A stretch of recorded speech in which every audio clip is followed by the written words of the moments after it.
Hey, y'all, it's Saturday, the 20th of June. How y'all doing? Happy Juneteenth. I didn't say it yesterday. I was thinking about my brother and my own stuff. Ooh. First thing I want to say, and the main thing I want to say is I just watched Sekapunk's video where he explained his logo. I'm so glad that you're back, Sek. I really don't watch videos. I just want to say that I'm so glad that Van is back sharing his knowledge and his finesse. I thought I knew about Oklahoma. I just learned a whole bunch. I didn't know that about the Gap Band's name. And somehow, the fact that it was bombed, did I ever learn that? That was like news to me. So I just want to I want to just say I'm really glad that Sekapunk is back in action. An astute, wise man, and still touched by the completely natural response from his children to my music. That just means that's worth more than money to me.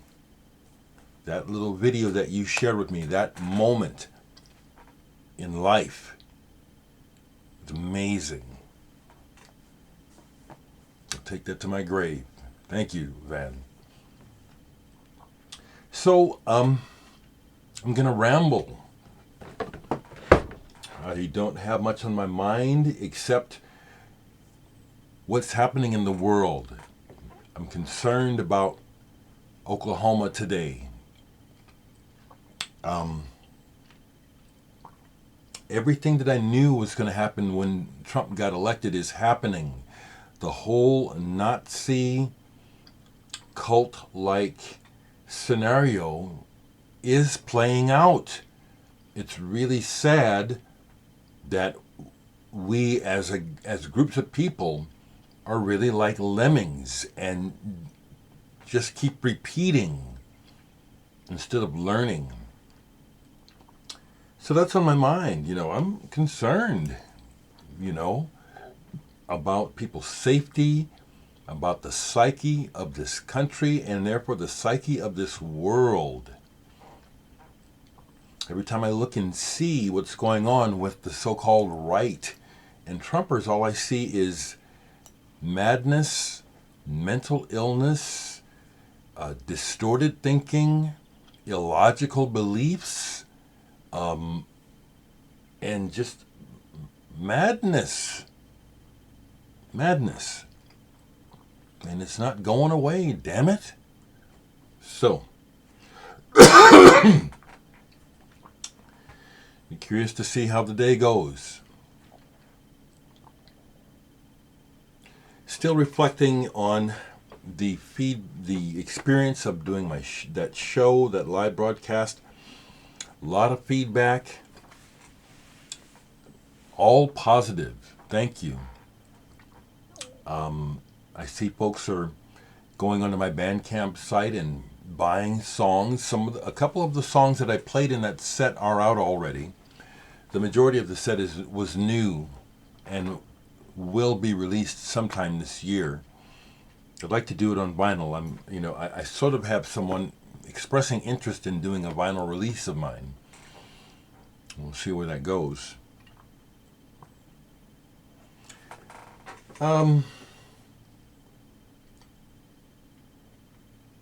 Yeah, that's really where I'm at. I'm looking at the records here, and I put a bunch of records away, actually, yesterday. But what I did play is I pulled out the soundtrack to the Staggering Girl by Ryuichi Sakamoto. This is a recent purchase of mine. It's new, 2020 soundtrack.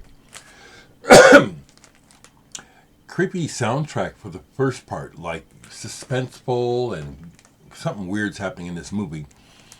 But on the B side, the song called "Dance" is it's just classic Sakamoto electronic.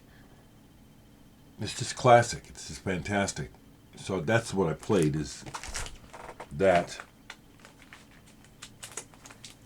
pulled this. I don't know much about the band Lilith, but I am on a project where members are involved. We're not on the same track, but we're on the same Telefono. It's a project that David Matisiak put out, and we're all involved with David on it.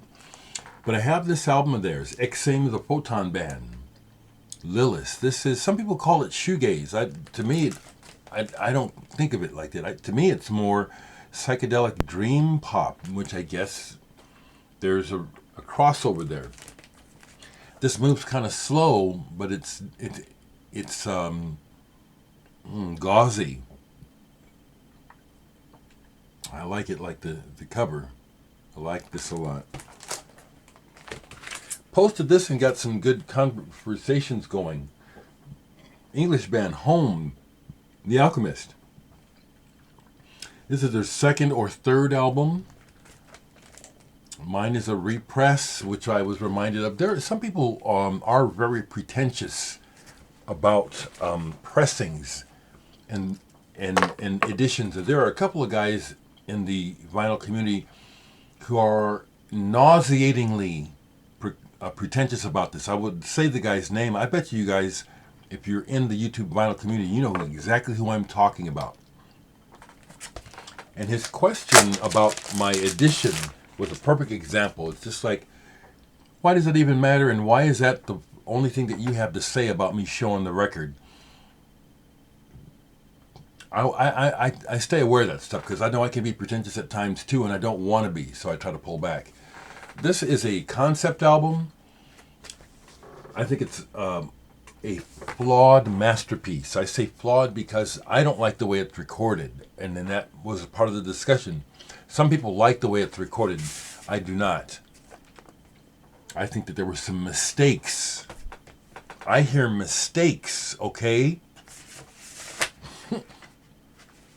Literally. I hear some EQing mistakes that are like, how in the hell did that get pressed?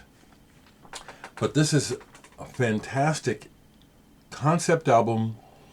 The main thing that I like about it is not the narrative, it's how the music tells the story, and it builds till the end. It gets better and better and better until the end. It's like, how often does that happen? That an album starts off good and just gets better until the end. Not very many. This is one of my favorites, The Alchemist, Home.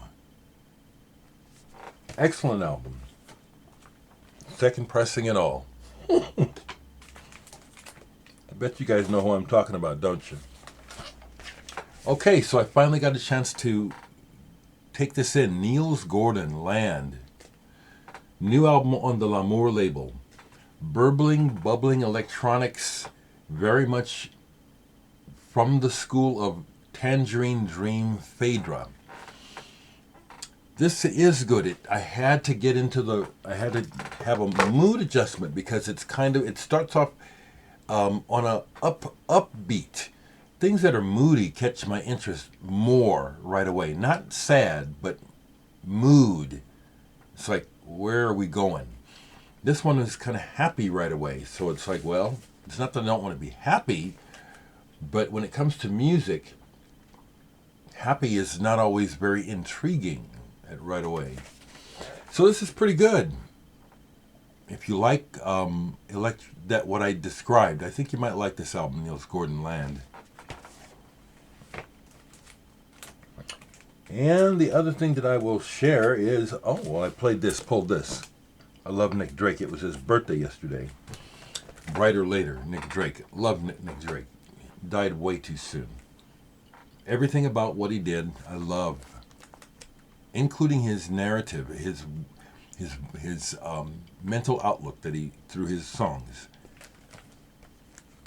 But the music and the songwriting and his guitar playing is fabulous, fabulous.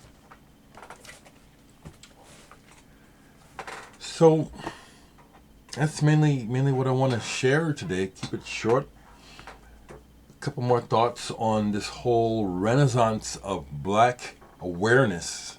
I'm thinking, because that's what it is. It's like, it's like a focus is being put upon black people, people of color, and it's a rocky, rough, weird time of transition. A lot of things are happening that are surface noise, and that's not going to cut it. Changing the names of your products, like Aunt Jemima and Uncle Ben, is meaningless to me. It means nothing. That is not real change, and I give it no credit. It's just the white man worried about his money. So that's meaningless to me. What I need to see, and what is the hardest thing to see, because it's first it's on an individual basis, is a sea change in your thoughts and your heart. And I've been seeing it all along since the 60s, where people have changed and come to their senses and wizened up. But society takes advantage of the white privilege. It does. And it will. It will as long as we let it. So we got a hell of an uphill battle and fight. But that's what I see is going on. It's far beyond businesses scrambling to not lose business by appearing to be politically correct. That's not the answer. Putting a Black Lives Matter sign in your window is not progress. I see what that is. And no, people who put Black Lives Matter signs in their windows and on their social media, you folks do not get a thank you from me. I don't need to be thanking you. It's about time you start getting your asses together. Go further. I'm a human being, and see me like that. See my black beauty, but see me as I am, one of you, equal. Maybe more. That's the problem. I know it's been a problem with racism from the beginning. Concerns about inferiority. So you flip it. Boy, did it work. Bamboozled this whole fucking planet. For centuries.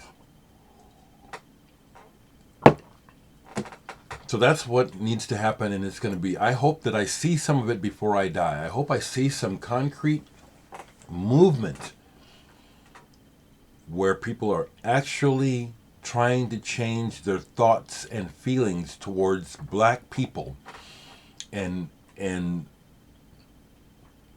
confront these distorted beliefs about dark-skinned people, because that's what it's about. Got a lot of work to do.